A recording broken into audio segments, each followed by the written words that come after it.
Cehennemi ayağınıza getirdik Selami Bey. Bak reklam gibi oldu, ne güzel oldu, gördün mü lan? Aslında senin için de iyi prova oluyor ha Selami.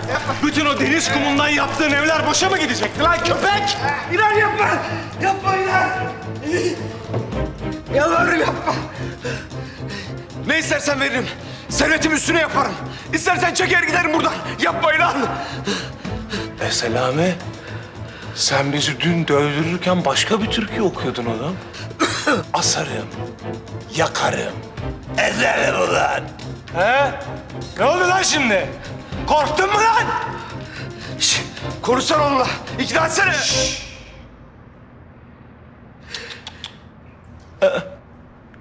Şimdi kimse konuşmayacak Selami. Şimdi sadece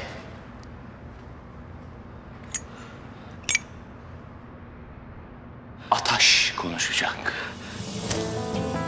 Yapma İnan. Yapma ne olursun yapma. Ateşin şarkısını dinle Selami.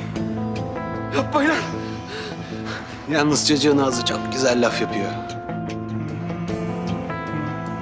Yapma. Yapma. Yapma İnan.